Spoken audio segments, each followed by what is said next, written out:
ಇವತ್ತು ಮುಂಜಾನೆ ಮನ್ಯಾಗ ಒಟ್ಟು ಜಿಯೋ ನೆಟ್ವರ್ಕ್ ಬರವಲ್ತ ಅಂತೇಳಿ ನಾನು ರೀಚಾರ್ಜ್ ರೊಕ್ಕ ವಾಪಸ್ ಇಸ್ಕೊಂಡ್ ಬರ್ಬೇಕಂತೇಳಿ ಅಂಬಾನಿಗಳು ಮನಿಗೆ ಹೊಂಟಿದ್ನಿ. ಪಾಪ ಇಡೀ ದೇಶದೊಳಗ ಅವನಂತ ಬಡವನ್ ಎಲ್ಲಿ ನೋಡಿಲ್ಲ. ನನ್ನಿಂದ ಒಂದ್ ಹೊತ್ತು ಊಟ ಮಾಡತಾನ ಅಂತೇಳಿ ಗೊತ್ತಾಗಿ ಸುಮ್ಮದ್ನಿ. ಅಲ್ಲಿಂದ ಸೀದಾ ಅಮೆರಿಕಾಕ್ ಬಂದಿನಿ. ಈ ಅಣ್ಣಾಗ ಒಂದ್ ಥ್ಯಾಂಕ್ಸ್ ಹೇಳ್ಬೇಕು ಅನ್ನೋದ್ರಾಗ ಮಿಸ್ ಆಗಿದ್ರು. ಅದಕ್ಕೆ ಲಾ ಒಳಗ ಥ್ಯಾಂಕ್ಸ್ ಹೇಳ್ಕೊಂಡ ಒಂದ್ ಬಕೆಟ್ ಚಾ ತಿಂದ್ಬಿಟ್ಟೆ. ಅಲ್ಲಿಂದ ಸೀದಾ ಬಂದ್ ಮುತ್ಯಾಗ ಕೇಳಿದೆ. ಮುತ್ಯಾಗಿನ ಮದುವೆ ಆಗಿಲ್ ಕರೆ 4 ಮಕ್ಕಳಿಗೆ ಒಂದ ಅದ ಹೆಂಗ್ ಮುತ್ಯ ಅಂತ ಕೇಳಿದೆ. ಅವಾಗಿನ ಕಾಲದಾಗ ಇನ್ನ ಕರೆಂಟ್ ಕಂಡು ಹಿಡಿದಿಲ್ ತಮ್ಮ ಅಂದ. ಏನ್ ಹೇಳಕ್ ಹೋದ್ ಮುತ್ಯ ಅನ್ನೋದು ಅರ್ಥ ಆಗ್ಲಿಲ್ಲ ನನಗ. ಅಷ್ಟ್ರಾಗ ನಮ್ ಸಂತು ಬೈ ಸಿಕ್ಕಿದ. ಇದೇ ನಡಬರಿಗೆ ಮೇವ್ ಕೊಟ್ಟು ಚರಿ ಆಗ್ತಂದೆ ಅಂದೆ. ಮಬ್ಬ ಅದ್ರಕ್ಕೆ ಬಾಲ್ ಹಗ್ಗಲ್ಲ ಚಾರ್ಜರ್ ಐತೆ ಅಂದ. ನಮ್ಮ ಐಫೋನ್ದವ್ರ ಹಣಿಬರ್ನ ಬಾಳ ಸುಮಾರು ಆಗೈತ್ರಿ. ಟಿಸಿನ ಮುಕ್ಕಳ ಇಟ್ಕೊಂಡು ಓಡಾಡೋ ಪರಿಸ್ಥಿತಿ ಬಂದ್ಬಿಟ್ಟೈತಿ.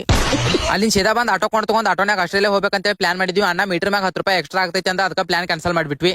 ಇಲ್ಲೇ ಜಪಾನ್ದಾಗ ಇಳ್ಕೊಂಡು ನಮ್ಮ ಇಂಜಿನ್ ಎನರ್ಜಿ ಕಮ್ಮಿ ಬೀಳತ್ತಿತ್ತು. ಅದಕ್ಕೆ ಊಟಕ್ಕೆ ಹೋಗಿದ್ವಿ. ಅವ್ರಿಗೇನ್ ಸಣ್ಣ ಪ್ಲೇಟ್ ತಾಟ ಸಿಕ್ಕಂಗ್ ಕಾಣಿಸಂಗಿಲ್ರಿ. ಅದಕ್ಕೆ ದೊಡ್ಡ ಪರಾತ್ನಾಗ ಹಾಕಿ ಕೊಟ್ಬಿಟ್ಟಾರ. ಪ್ಲೇಟ್ ಎಲ್ಲ ನೆಕ್ಸ್ಟ್ ಸ್ವಚ್ಛ ಮಾಡಿ ಕೊಟ್ಟು ಬಂದಿವಿ. ಇನ್ ಮತ್ತೆ ಹೊಳಿ ತೊಳಿಯೋ ಅವಶ್ಯಕತೆ ಇಲ್ಲ ಅವ್ರಿಗೆ.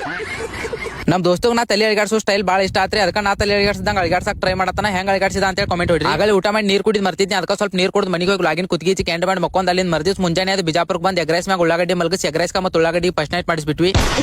ಇವತ್ತಂತ್ರ ಫುಲ್ ತಿರ್ಗಾಡಿ ಮುಕ್ಕಳ ಹರಿದ 12 ಆಗಿತ್ತು. ಅದನ್ನ ಹೊಲ್ಕೊಳಕ್ ಸೂಜಿದಾರನು ಸಿಕ್ಕಿಲ್ಲ. ಅದಕ್ಕೆ ನಮ್ ದೋಸ್ತ್ ಇನ್ನೊಮ್ಮೆ ನಿಮ್ ಜೊತೆ ಸತ್ರು ಬರಂಗಿಲ್ಲ ಹೆಂಗ್ ರಿಯಾಕ್ಷನ್ ಕೊಡತ್ತ ನೋಡ್ರಿ. ನಮ್ ರಾಕಿಗೆ ಬ್ಯಾಸರಾಗಿ ಇನ್ನೊಮ್ಮೆ ಒಟ್ಟ ನಿಮ್ ಜೊತೆ ಬರಂಗ ಇಲ್ಲ ಅಂದ್ಬಿಟ್ಟ.